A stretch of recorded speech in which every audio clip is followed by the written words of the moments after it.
These three things will happen before the Lord's return, and they're happening now. So buckle up and listen. And I'm going to be going from my notes. Number one is the distress of nations. Jesus tells us plainly that before his return, there will be global stress and pressure. When you go to Luke chapter 21, you see this. And there will be signs in the sun and in the moon and in the stars, and upon the earth the distress of nations, with perplexity in the seas and waves roaring.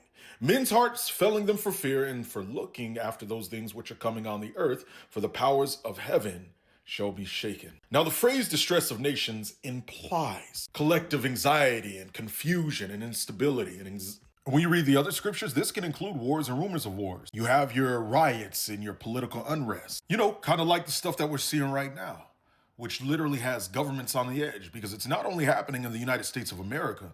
You see it happening in many other places, and not all of these protests are peaceful. Not all these people know Christ. So because they don't know Christ, they're violent in their approach. Jesus links the distress to expectation, ultimately to what's coming from the heavens, but overall, what's going on the earth. So take a look at Minnesota. You take a look in Iran, as well as many other places. This is the atmosphere. Number two is mentioned in the book of Revelation, and Jesus even talks about this. If you think that we're coming into a time period when humanity would grow softer and everybody will be kumbaya, no, you have another thing coming to you. Matthew 24:12 says, and because iniquity shall abound, the love of many shall wax cold. This is not just simply about the increase of sin. No, it's also about compassion decreasing.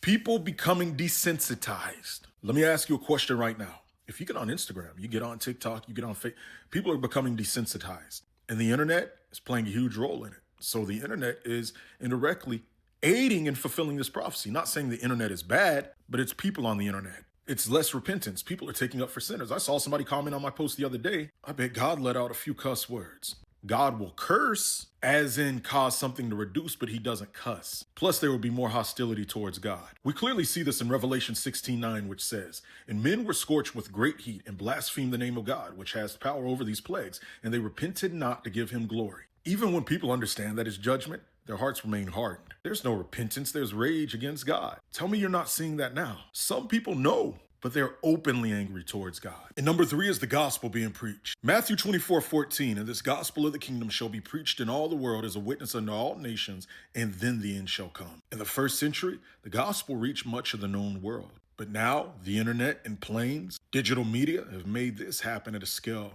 that the apostles could only dream of. So many have asked us to do a teaching on lust and deliverance from it because they genuinely love God but still struggle in this area. We're sending out a 3-day pre-recorded class on this at the end of the month. Inbox me the word join or click the Eventbrite link in my story or bio to sign up.